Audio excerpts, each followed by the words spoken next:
Państwa, nazywam się Grzegorz Kulikowski.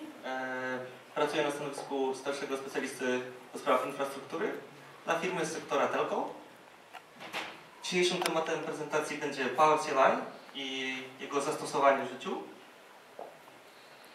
Będę na początku, żeby zademonstrować moje przykłady, będę potrzebował laboratorium. Ja tego laboratorium akurat nie posiadam w tym momencie, ale mam nadzieję, że za 10 minut będę je miał. Całe funkcjonalne laboratorium, klastry, wszystko jest skonfigurowane itd. Będzie mi to potrzebne, żeby pokazać moje przykłady. Opowiem trochę o pewnej możliwości importowaniu i eksportowaniu ról w Virtual Center Serverze, troszeczkę o snapshotach, o widokach template'ów, potem specjalnie popsuję swoje środowisko i na końcu pokażę, jak to zaraportować, co się tak naprawdę popsuło, jaki jest stan mojej infrastruktury. Power CLI to nic więcej jak zestaw snapinów do istniejącego już języka automatyzacji, jakim jest PowerShell. Zawiera ponad 200 komandetów do zarządzania naszą infrastrukturą. Trzeba nadmienić, że z każdą wychodzącą wersją Power CLI ta ilość komandetów rośnie. Dzisiaj pewnej funkcjonalności nie ma, ale to nie oznacza, że przy następnym wydaniu ona się nie pojawi.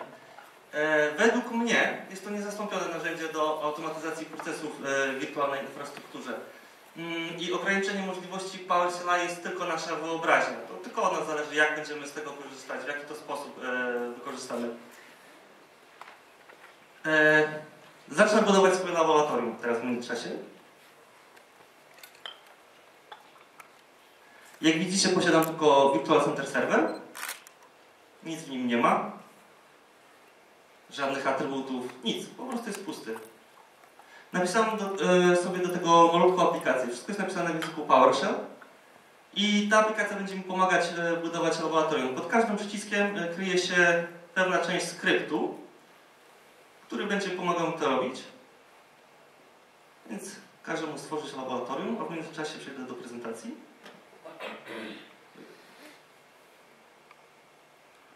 Coś więcej o laboratorium, które powstanie. Będzie składało się z Virtual Center Servera w wersji 5.0, VC Lab Local. Wszystko jest zbudowane w oparciu o projekt Autolab. Polecam, na końcu podam, skąd można ten projekt ściągnąć. Powstaną dwa klastry, Polska oraz Holandia, w których będą włączone HA, DRS. Będą też zaimplementowane pewne reguły DRS. Nie będzie Admission Control. DRS będzie fully automated, a dla klastra Polska Isolation Response będzie ustawione w trybie Power Off. Dla klastra Holandii będzie Do Nothing, czyli wirtualne maszyny pozostaną włączone. Każdy klaster składa się z dwóch hostów. W przypadku Polski jest to host 1, host 2. Mają dostęp do datastorów NFS 0102. Ich sieć wygląda tak, że pracują na standardowym vSwitchu, vSwitch 0. Będą port grupy tylko dla konsoli, NFS vMotion, a cały ruch dla wirtualnych maszyn będzie na vSwitchu 1. Całe laboratorium jest zbudowane z plików w oparciu o pliki CSV. Ja wykorzystuję tutaj 4 pliki. Jeden plik służy do opisu sieci dla hostów, drugi plik służy do adnotacji dla hostów. Kolejny zawiera konfigurację port grup dla wirtualnych maszyn, które mają zostać stworzone na vSwitchu 1. I największy plik CSV zawiera adnotację dla wirtualnych maszyn. O nich troszeczkę później. Reguły, które zostaną stworzone, to nie jest tak, że ja te reguły piszę korzystając jako parametr z konkretnej maszyny. Te reguły są zbudowane na podstawie, jeżeli maszyna jest produkcyjna, to w którymś miejscu w jej nazwie powinna stać litera P. Jeżeli jest dla deweloperów, D. Jeżeli jest testowa, T. I na tej podstawie on sobie to rozdziela. To jak to zbudowałem. Klaster Polska ma mieć reguły, aby serwery www zostały trzymane oddzielnie na hostach, serwery bazodanowe oddzielnie, a wszystkie serwery testowe razem. W Holandii podobnie, serwery bazodanowe oddzielnie, pocztowe oddzielnie, a serwery testowe razem. Według mnie dobrą praktyką jest zapisywanie reguł DRS w pliku. Napiszcie sobie jakiś skrypt, tak? Macie klaster, w którym macie, powiedzmy, nie wiem, 200 wirtualnych maszyn i załóżmy na to, że potrzebujecie 100 reguł, tak? Jeżeli kiedyś będziecie musieli zmigrować taki klaster do innego Virtual Center Servera albo zmigrować wirtualne maszyny do innego klastra, te reguły, one nie podążają za wirtualnymi maszynami, I w naszym interesie leży to, aby potem te reguły jeszcze raz wpisać do tego klastra. Tylko że jeżeli tych reguł mieliście 100, to ile czasu wam zajmie wpisywanie tych reguł? A jeszcze jak się na przykład pomylicie albo zapomnicie o jakiejś regule, to już w ogóle katastrofa. Jeżeli macie to oznaczone, macie to napisane za pomocą skryptu, w skrypcie sobie tylko podmieniacie nazwę klastra, w którym te reguły mają być zaaplikowane, job done. Troszeczkę o rolach w Virtual Center Serverze. Powiedzmy macie parę wirtualnych VC. Macie na przykład VC, które nie są dla was dostępne, bo na przykład wasz oddział firmy jest na przykład jeszcze w Stanach Zjednoczonych. Do niego nie macie dostępu, ale macie kontakt z administratorami vSphere'a na przykład w Stanach Zjednoczonych. I chcecie być pewni, że rola, która do pewnych rozwiązań jest stosowana, jest identyczna jak wasza, tak? I nie chcecie, tutaj nie ma miejsca na pomyłki. Wszystkie przywileje w tej roli mają być identyczne. Więc ja sobie napisałem skrypt funkcję do importowania takiej roli oraz do eksportowania takiej roli. Tutaj nie ma miejsca na pomyłkę, gdyż szczytujemy już przywileje od razu do pliku tekstowego, do pliku. Tak? Pokażę tutaj teraz na przykładzie.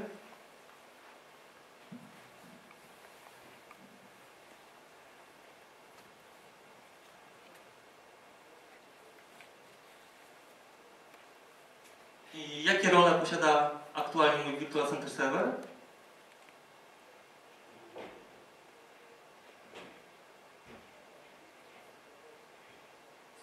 Pamiętajcie, że to wszystko działa na jednym laptopie, także troszeczkę czasu może zająć.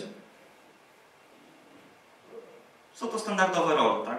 Ja sobie wcześniej wyeksportowałem pewne role i teraz jedną z nich, czy dwie, zaimportuję do Virtual Center Servera.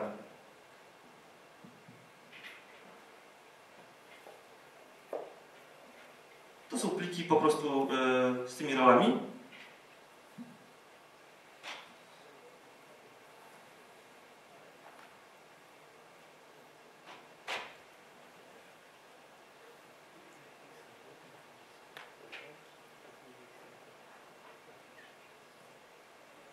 I tak podałem parametry nazwa roli oraz nazwa pliku, z którego ma być wczytana.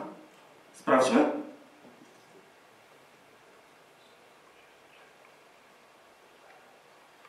Jest. Rola powstała. Możemy sprawdzić. Operator ma dostęp do interakcji z wirtualną maszyną. Może mieć interakcję z konsolą, włączyć i wyłączyć. Gdybym chciał wyeksportować taką rolę, to samo.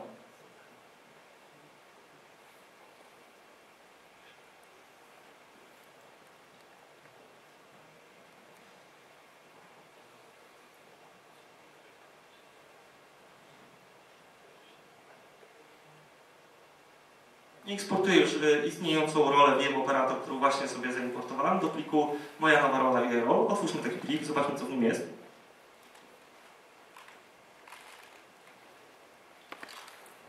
Czy ktoś z Państwa kojarzy, co to jest? Nie, tak? To, tak? Virtual Machine User. Chodzi mi o zawartość tego pliku. Co to są za linie? To, co może użytkownik To są dosłownie identyfikatory przywilejów. Tak wyglądają po prostu identyfikatory przywilejów. I one są teraz w postaci tekstu zapisane. Jeżeli będę importował takie przywileje, to muszę tylko zwracać sobie obiekt tego przywileja. W obecnej postaci to są tylko nazwy, nic nie znaczy. Ale jeżeli poproszę Virtual Center Server o to, żeby mi zwrócił obiekt, wtedy mogę go już importować do roli.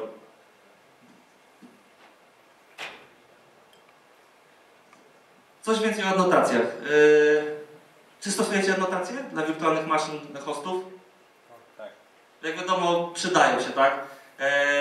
U mnie w laboratorium hosty dostaną anotację piętro, na którym znajdują się w data center, rack, w którym się znajdują w data center, kontakt do osoby, która zajmuje się tą jednostką, kiedy mija koniec gwarancji na taką jednostkę i data, kiedy my ją zainstalowaliśmy, tą jednostkę.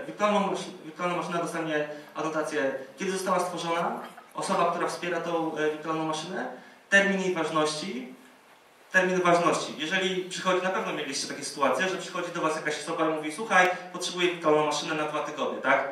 I on mówi: spoko, jak już nie będzie mi potrzebna, przyjdę do Ciebie, to usuniesz. Ile razy przyszła? Nigdy. I potem zostajecie, jak macie już duże środowisko, zostajecie w takiej sytuacji, że macie 200 maszyn, nie wiem, to są 4 terabajty na powierzchni dysku, procesor, pamięć, wszystko to zajmuje i dla nikogo to nie jest potrzebne, ale potem jak trzeba taką maszynę wyłączyć, to wtedy już nikt nie wie, czy ona jest potrzebna, czy ktoś jej używa, wtedy nagle nikt nie wie. Dlatego warto mieć tę anotację z kontaktem, właśnie termin ważności, funkcja. Włączyć i czekać na telefon. Dokładnie. CRQ, nie wiem, na pewno macie w swoich firmach jakieś systemy etykietowania. Może być to ITSM, cokolwiek. Więc to jest taki numer zgłoszenia. Kto stworzył tą wirtualną maszynę i jak ją stworzył? Ja czasami potrzebuję takich informacji, bo jeżeli pracujecie w paru inżynierów, jako wsparcie dla VMware'a, kto ją stworzył. Na przykład jak przyjdzie, dlaczego on to zrobił tak, no to już będę wiedział, kto to zrobił, to już wiem, do kogo iść, nie będę szukał winnych, tak? Tylko już wiem, kto to zrobił.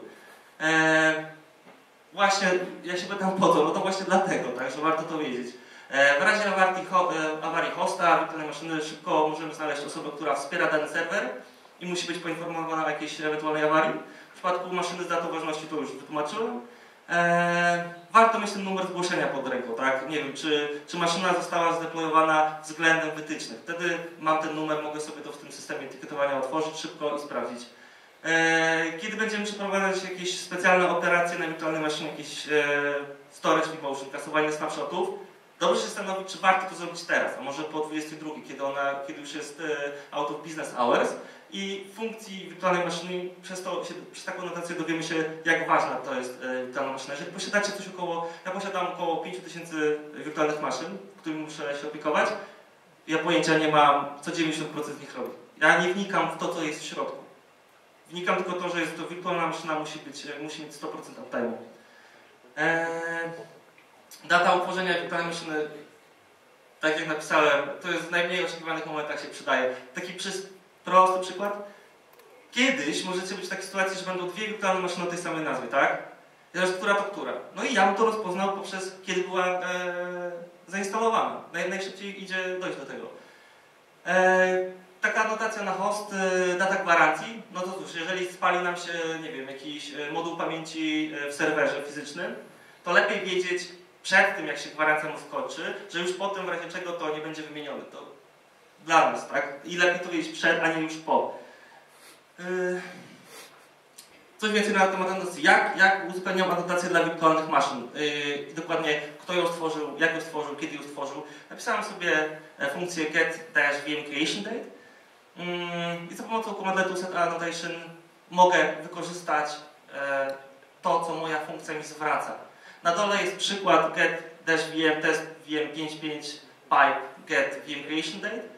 To jest po prostu tak proste. Po prostu bierzecie obiekt wirtualnej maszyny, pipe'ujecie to do mojej funkcji i w rezultacie zwrócony jest obiekt, który ma właściwości jak nazwa maszyny, kiedy została stworzona, w jakim miesiącu, jaką metodą i kto ją stworzył. Wszystko to jest pobierane z eventów tej maszyny. Może zdarzyć się tak, że to jest tak stara maszyna już i chcecie takie dane sobie wziąć, że już nie ma tego eventu po prostu w bazie danych. Może tak być. To już wtedy zależy od Was, jaką macie retencję na bazie danych. Moja funkcja potrafi rozpoznać, czy wirtualna maszyna powstała jako registered from VMX, czy została sklonowana, czy pochodzi z template'a, czy może została zrobiona jako new VM. Jeżeli wszystko dobrze poszło, to właśnie w tym momencie laboratorium zostało zbudowane. Gwarantuję Wam, że po tygodniu czasu jakiegoś prostego, nie wiem, czytania manuala, troszeczkę o PowerShell, troszeczkę o PowerCLI, już będziecie w stanie spokojnie się posługiwać tymi komandantami. To wcale nie jest trudne i za pomocą tych 23 komandantów, jeżeli się nie pomyliłem licząc, będziecie w stanie zbudować takie laboratorium, które już pokazuję.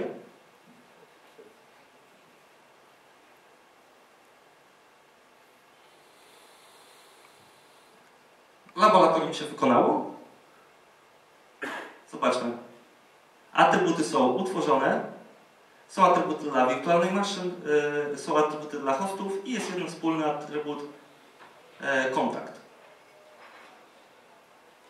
Mamy sobie Data Center DC Lab, Clusters Holandia, CL Holandia oraz CL Polska. Zobaczmy, czy się wszystko zgadza. HA, DRS, AC off, Isolation Response, Leaf Pipe on. fully automated. Przy okazji jeszcze sobie wpisałem pewne parametry zaawansowane, reguły, oddzielnie wirtualne maszyny testowe, oddzielnie wirtualne maszyny do poczty, oddzielnie do baz danowych. I to samo na klastrze Polska. Identycznie. Z tą różnicą, że tu jest power off, fully automated i reguły. Wszystko jest. Przełączmy się na widok wirtualnych maszyn.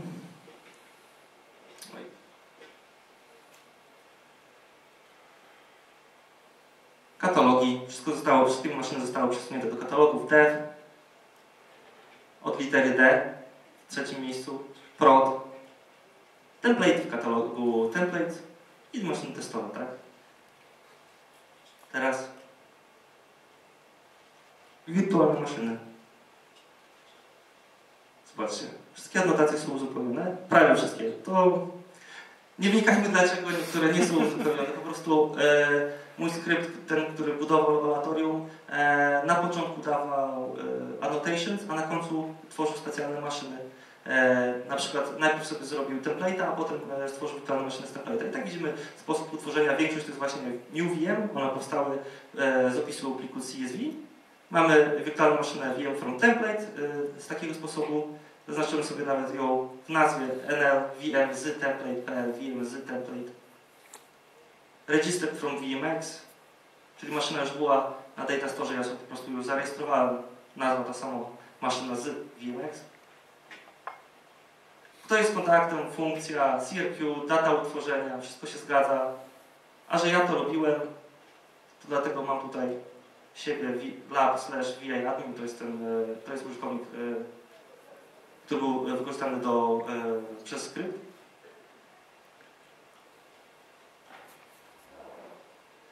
Teraz parę przykładów. Skoro już mam laboratorium, mogę przejść do przykładów. Spróbujmy ograniczyć ilość snapshotów dla wirtualnych maszyn PLP WDBS001 i NLP WDBS001 do 1. Czyli maksymalnie będziemy mogli mieć jeden snapshot at a time. I od razu już mogę powiedzieć, możemy to zademonstrować, że takiej możliwości nie będziemy mieli, jeżeli wirtualna maszyna jest włączona. Chciałem ograniczyć te snapshoty, musiałbym sobie dodać pewien parametr do jego pliku konfiguracyjnego, ale jak tutaj widać, nie mogę, bo maszyna jest włączona, tak? Jeżeli wezmę sobie wirtualną maszynę, która jest wyłączona, jak widać, mogę sobie wstawić nowy wiersz, mogę sobie to opisać tą konfigurację. Ale za pomocą Power CLI jestem w stanie to zrobić i teraz to zrobię. Ograniczam teraz snapshoty. Widzicie, tutaj taski się pojawiają. Nastąpiła rekonfiguracja. I teraz wykonam te snapshoty. Pod tym wszystkim jest taka akcja, że 2 razy wykonuję te snapshoty na tych wirtualnych maszynach, o których wspomniałem.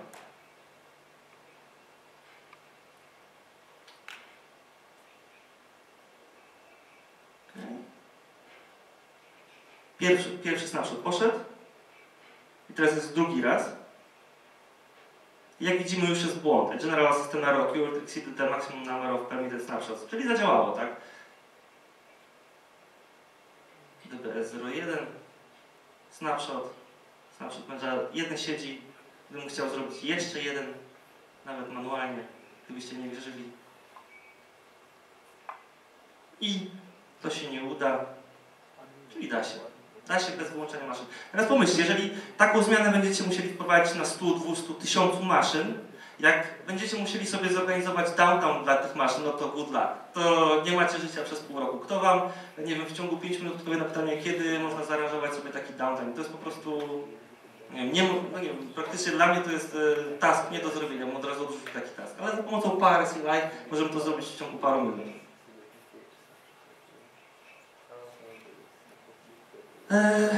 Następny przykład, coś o template'ach. Kojarzycie template'y, tak? Nie ma tam takiego przycisku jak Edit Settings na template'cie. Nie ma. Jest tylko przycisk najpierw konwertuj do wirtualnej maszyny i wtedy sobie możecie zrobić Edit Settings. Ja bym chciał zobaczyć, czy mój template, z którego wszyscy robią wirtualne maszyny, chciałbym być pewien, że wszystkie wirtualne maszyny będą korzystały z karty sieciowej, która jest adapterem VMX 3. I teraz W moim środowisku mam takich template'ów 50. To co, to teraz będę chodził po każdym template'cie, otwierał, tak konwertował ją, potem edit settings, sprawdzał, czy to jest VX 3? Nie mam na to czasu, jestem zbyt zajęty w pracy, tak? Czyli mogę się posłużyć właśnie Power CLI i widokiem. Weźmy sobie template.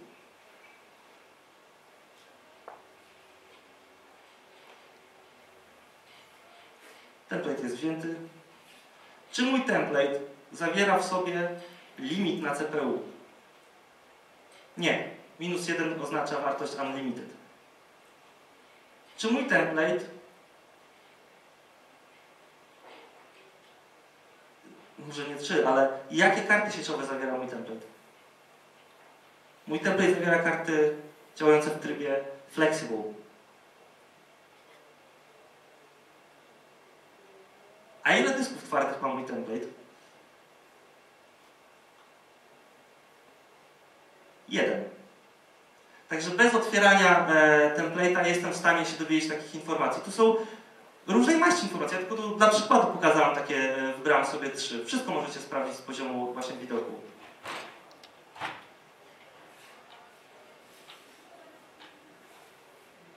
Ok. Zobaczcie jeszcze widok data store'ów. Chciałbym, żeby wszystkie moje data store'y, które są lokalne, znalazły się w specjalnym folderze. Nie chcę oglądać lokalnych data store'ów. Za bardzo mi, nie wiem, brudzą ekran, przeszkadzają mi.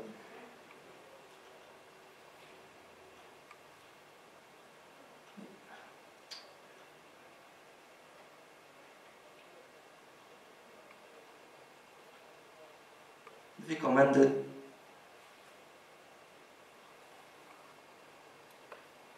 I ciach. Teraz jeżeli na tych, wiecie, jeżeli macie duże środowisko, to tych data store'ów to tam będzie dużo, setki. A tak, wszystko jest już posprzątane. W jaki sposób wiedziałeś, że to są lokalne data story? Po nazwie. Po nazwie, bo jeżeli deployuję hosty, to już to oznaczam.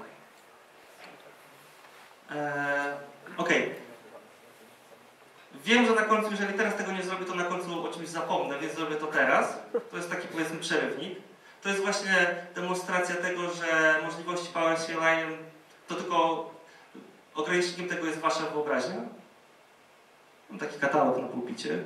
A, jeszcze zanim to zrobię, skasuję sobie.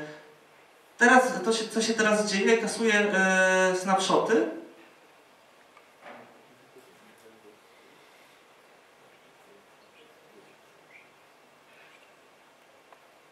Tak. I dla dwóch wirtualnych maszyn kasuję te snapshoty w dość specyficzny sposób. Potem pokażę, co się tak naprawdę stało po usunięciu tych snapshotów. Co takiego specyficznego w tym było na samym końcu. Ok. Jeszcze sobie popsuję trochę środowisko. Podczas tego psucia sami możecie obserwować, jakie są teraz taski wykonywane. Ale powiedzmy, że tworzę wirtualne maszyny, edytuję ich ustawienia, jeżeli chodzi o resursy, tak, limity. Robię tak, żeby powstały wirtualne maszyny o tych samych nazwach. Masa ustawień, które ogólnie nie są postrzegane za dobre, aby je posiadać. Okay.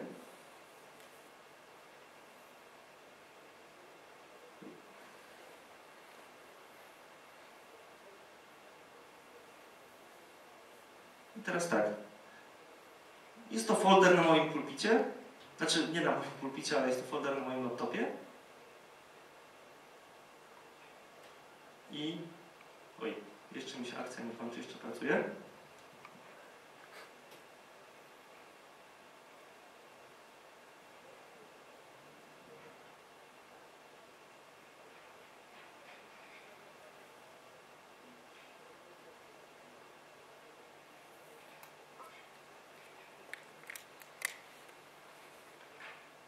I już powinno być gotowe. Dobrze. wykonajmy ten bonus plan Milky Way, czary z mleka. Idziemy. Mam tutaj... Ja sobie zakryję, żebyście nie widzieli, co się teraz dzieje. Ale to jest są czary z mleka. I nie wiem, czy to ma jakieś zastosowanie. Nie wiem, może wielu z Was powiedziałoby, mogę to zastosować u siebie. Nie wiem, do czegoś mi to jest potrzebne. Ja tylko to zrobiłem po to, żeby pokazać, że da się. Dla zasady. Za sekundkę powinno się tu już coś pojawić.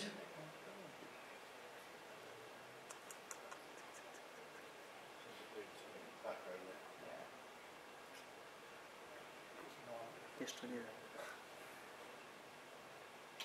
Jak widzicie, skrypt Power CLI właśnie sobie odpowiada na pytanie dla wirtualnej maszyny w tle. Po zarejestrowaniu wirtualnej maszyny ona wydała pytanie i się po prostu nie zbutuje. Ona stoi w miejscu i się pyta, czy mnie skopiowałeś, czy mnie przeniosłeś. Ja to sobie wykryłem teraz w tym skrypcie i on sam sobie odpowiedział na to pytanie. I on wie, co ma odpowiedzieć, ja go nauczyłem, co mam mu odpowiedzieć. To tak zabrzmiało. Okej. Już zapewne się domyślacie, co się mi tutaj pojawia w katalogu. Są to zrzuty ekranu z moich wirtualnych maszyn. Wszystkie wirtualne maszyny, które są w trybie teraz Powered On, właśnie pobrałem zrzuty ekranów z serwis konsoli. Oczywiście to, co sobie pobrałem, jak się tworzy takie zrzuty ekranu, na Datastore są zapisywane w formacie PNG i ja je po sobie od razu pousuwałem. Także to, co jest teraz w tym katalogu, już nie ma odzwierciedlenia na Datastore. Wszystko zostało pousuwane. Zobaczmy, co robią moje maszyny.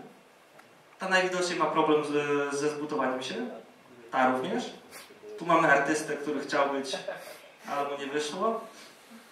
Tutaj, wesoła minka. Czy tak jest faktycznie? Sprawdźmy. Open console. Jest minka. A czy ta maszyna nie może się zbudować? Nie może. Ok, skoro to już mam ze sobą, przejdźmy do przykładów. Nie wiem jak Wy, ale czasami sam sobie zadaję masę pytań, jeżeli chodzi o moją infrastrukturę, a czasami ktoś do mnie przychodzi i zadaje mi pytania, czy to będzie mój przełożony kierownik, dyrektor i tymi pytaniami po prostu zatruwa mój poranek. Ja w pracy mam deployować, mam tworzyć projekty, mam organizować, mam jakąś architekturę wykonać i naprawdę do szczęścia mi nie jest potrzebne, aby komuś odpowiadać na masę takich pytań. Przykładowo to wygląda właśnie, jak sprawdzić status naszych klastrów, jak sprawdzić stan Datastore, jak sprawdzić obecność snapshotów, jak sprawdzić, czy przypadkiem, nie podam tu nazwy tego rozwiązania backupowego, ale pewne backup proxy nie miało awarii. Jak sprawdzić, czy nie mamy wirtualnych maszyn o tej samej nazwie. Jak sprawdzić, czy nie ma limitów na CPU, na pamięci. Jak sprawdzić, czy mamy w ogóle porządek w wirtualnych maszynach i ich nazwach. Jak sprawdzić, czy mam wirtualne maszyny, które właśnie skończyły ten termin ważności i powinny być usunięte, czy nie. Jak sprawdzić hosty, którym się kończy gwarancja. Tych pytań to mogę zadać setki. A co w ogóle, jeżeli masz parę środowisk, 5-10 Virtual Center serwerów i masz posprawdzać to na każdym? No to jeżeli dostaniesz takiego taska z rana, to taki dzień nie zaczyna się dobrze, tak? A praca administratora właśnie w środowisku vSphere to nie tylko właśnie tworzenie, provisioning, ale to także sprawowanie kontroli nad naszym środowiskiem. Ja jako administrator muszę mieć rękę, że tak powiem, na pulsie. Muszę wiedzieć, w jakim momencie się znajduję. Jeżeli przychodzę do pracy, zaczynam pracę powiedzmy o 8, to o 8 już muszę, o 8 powiedzmy 5 muszę wiedzieć, czy ja dzisiaj będę robił deploymenty, czy ja będę dzisiaj miał czas na to, żeby coś, nie wiem, coś rozpisać, coś zaplanować, czy też może dzisiejszy dzień trzeba poświęcić na naprawianie. Ja nie chcę się dowiedzieć od użytkowników, ja nie chcę mieć P1 w kolejce i potem telefonu odpowiadanie, że coś się stało. Ja chcę wiedzieć to już na początku dnia, czy coś jest nie okej. I żeby zrobić takie sprawdzanie, potrzebujecie na to paru godzin. No nie wiem, albo parunastu. Jeżeli was jest, nie wiem, jeżeli jest was kilku, no to nie wiem, możecie się podzielić tą pracą i zrobicie takiego checka w godzinę, czy też mniej. Ale za pomocą Power CLI możemy stworzyć narzędzia, które będą to robiły za nas. I tak też o 8:02 ja już przeważnie piję kawę i oglądam sobie ten raport. Zajmuje mi to 10 minut. Ja już wiem, co dzisiaj będę w pracy robił. Raport najlepiej niech się sam wykona, żebyśmy to nie my go robili, tylko niech się sam wykona, tak? Zróbmy sobie task, powiedzmy nawet w jakimś task schedulerze. Niech się sam wyśle do maila, niech się wyśle do nie wiem, ojca dyrektora, kierownika czy kogoś tam. Niech ładnie wygląda. Szefowie też to oglądają. I pamiętajcie jednego, im więcej zielonego koloru, tym lepiej. To jest potwierdzone. A jak macie problemy z środowiskiem, zróbcie JPEGa z waszego raportu, ślijcie JPEG. A sami w tle naprawiajcie. Działa. Zróbmy sobie taki raport.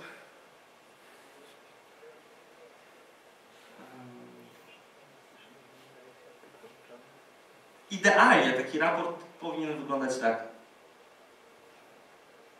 Zielono, prawda? Wesoło, przyjemnie jest. Jest dobrze. Ale w naszym laboratorium już zdążyliśmy popsuć, więc sądzę, że nie będzie tak dobrze.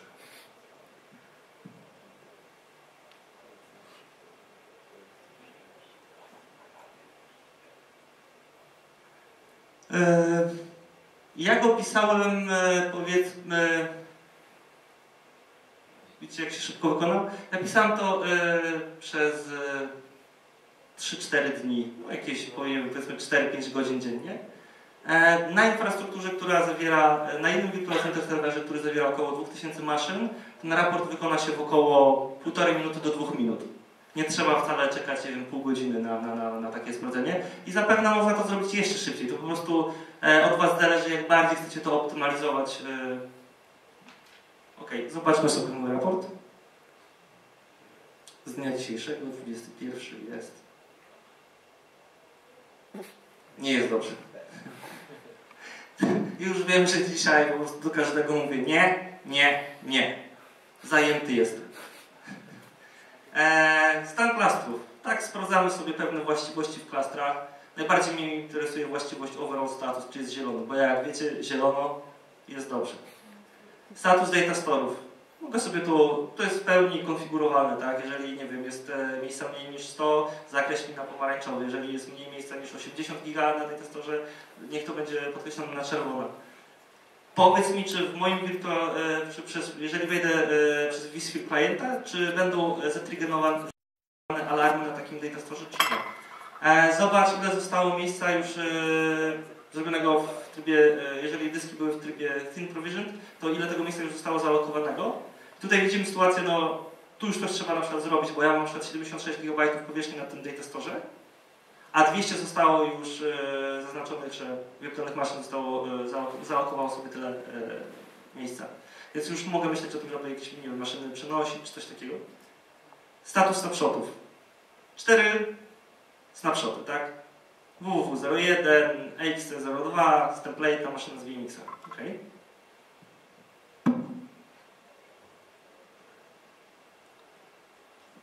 Jak się pewnie domyślacie, bieram wszystkie wirtualne maszyny, a potem chcę pobrać snapshoty. Dlaczego są 2? Jeżeli mam na każdej wirtualnej maszynie jeden snapshot, to dlaczego widzę w rezultacie 2 snapshoty?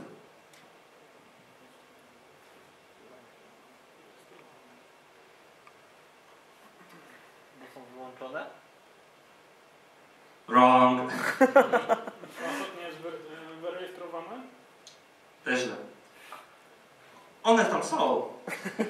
Te snapshoty są, tylko ich nie widać. Wy ich nie widzicie. Ale ja już teraz widzę, tak? I jeszcze dodatkowo oprócz tych 2 snapshotów mam jeszcze 2 snapshoty na maszynie NLVM z template i maszyna z VMX-a. Dlaczego tak stało? Bo ja specjalnie to zrobiłem. Specjalnie tak skasowałem snapshot. Jest pewna metoda, za pomocą której możecie sobie tak skasować snapshot, aby nie był skonsolidowany. Wystarczy w parametrze podać 0. I co teraz? Jeżeli macie vSphere 5, nie ma żadnego problemu. Maszyna z VMX-a, tak? Nie ma. Nie ma snapshota. Ale jest. No po co? I co, to nie jest snapshot? Pattern jest, to już poznajecie nazwy VMDK. Coś już się święci, tak? Więc w vSphere 5 macie dostępny przycisk Consolidate. Wcześniej go nie było. Pojawił się w wersji 5. To konsolidujecie sobie i tak dalej. A co zrobić, jeżeli nie jesteście w wersji 5? Zarejestrować się do wersji a masz czas na to, żeby na przykład robić downtime i tak dalej na wirtualnych maszynach, to u mnie by nie przeszło. Ale jest bardzo prosto się to rozwiązuje. Po prostu manualnie coś takiego robimy, że tworzymy nowy snapshot, baza o snapshotach jeszcze raz się robi, jest recreation of the database snapshot, a na końcu robicie delete all i on wszystko w chainie pozna, jaka była kolejność dysków twardych. Sam to sobie pousuwa. Good one. I teraz, wróćmy do... to już pokazałem. Wirtualne maszyny o tej samej nazwie, tak? Wykryło mi, że mam dwie wirtualne maszyny, które są ich dwie. Wiecie o tym, że da się zrobić wirtualną maszynę o tej samej nazwie? Jest tylko jeden przypadek, w którym się nie da zrobić, jeżeli będziecie trzymali maszyny w jednym tym samym folderze. To się nie da. Ale pod warunkiem, że trzymacie wirtualne maszyny w innych folderach, to się da. I teraz to jest bardzo groźne według mnie.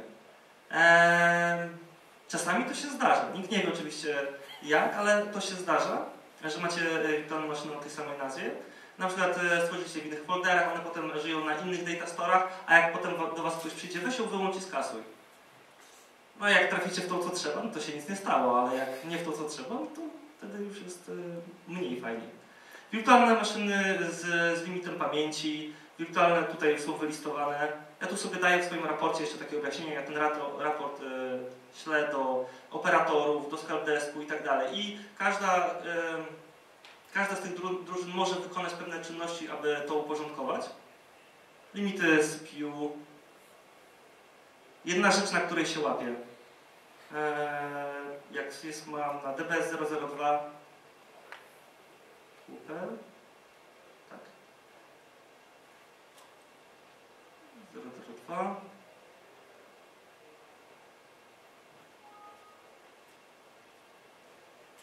Jak sprawdzam, czy jest limit i robię to przez klienta, zobaczę, że suwak jest po lewej stronie, to od razu myślę sobie, nie ma. I jest 0. A, to dobrze, to nie ma. Ale jakoś, dlaczego tak się dzieje, nie wiem, nie widzę tego, że nie jest tutaj tick postawiony. Często się na tym mylę, także jak wiem, że mój raport skończy się robić, to jemu po prostu już ufam. Czy istnieją wirtualne maszyny, których nazwy się nie zgadzają według mnie? Mam wirtualną maszynę, która jest zarejestrowana, jest taka zmienna property display name i ona świadczy o tym, jak ją widzimy w kliencie. Jest taka wirtualna maszyna, taki żarcik. Jest. Jej display name to taki żarcik. Ale... Aha, tutaj nie pokażę, ale zobaczcie, w jakim katalogu pracuje. Jaki ma dysk. W ogóle nic się nie zgadza. Jeżeli kiedyś bym napisał skrypt, który zakłada, że ten dysk należy do wirtualnej maszyny o nazwie takiej, no to już bym się pomylił. Bo tak naprawdę musiałbym spojrzeć, jaki jest jego display name, żeby wiedzieć, która to która.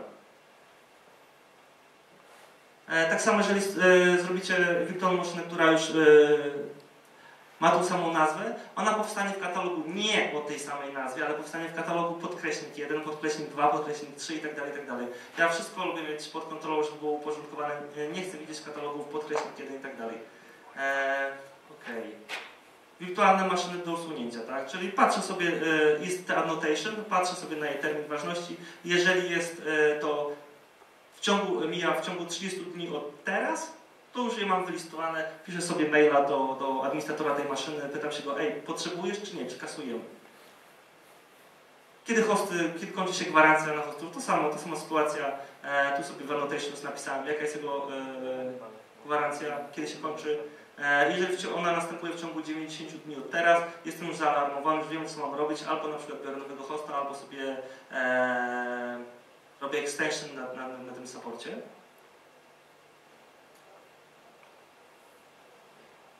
Tak, mam nadzieję, że Wam się podobało. To już będzie koniec. Jeszcze raz nadmienię, że laboratorium zostało zbudowane w oparciu o Autolab. Na stronie LabGuides Autolab możecie się przekonać, jak to wygląda. Na moim blogu o używaniu Power CLI po polsku wszystkie przykłady właśnie są pokazywane na labie, które zostało właśnie zbudowane w oparciu o Autolab. Więc jeżeli tak samo sobie je zainstalujecie na przykład na Waszym laptopie w VMware Workstation, możecie spodziewać zawsze tych samych rezultatów. Cała prezentacja i szczegółowy opis, trochę kodu źródłowego, ale nie zależy mi na tym, żebyście dostali kod źródłowy i nie wiem, przekleili, wkleili, done, nie? Jeżeli byście chcieli takie kody źródłowe i tak dalej zobaczyć, zapraszam na psvmware.wordpress.com. Tam jest masa przykładów przeze mnie opisywanych, już gotowe mięso, tak, że tak powiem, które możecie sobie brać, wklejać. A tutaj na PowerShell po polsku staram się, że tak powiem, każdego wdrożyć, żeby był w stanie sam to sobie zbudować. Zapraszam również na kanały VMware.pl oraz PowerShell na IRC.net. Jeżeli nie wiecie, co to jest IRC i tak dalej, a chcielibyście porozmawiać na żywo z ludźmi, którzy są Polakami i również zajmują się wdrażaniem takich środowisk VMware'owych, czy też o PowerShell, wejdźcie na PowerShell po polsku info, całe informacje będą. Tam będzie informacja o tym, jak to zrobić. A teraz get the lunch. Czy są jakieś pytania?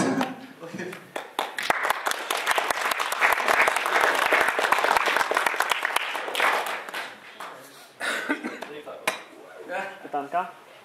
Czy There was wszyscy supposed głodni? to be get this beer, but I didn't know. Not yet, we need to eat. Dobrze. Okej, dobrze, to zapraszamy na lunch.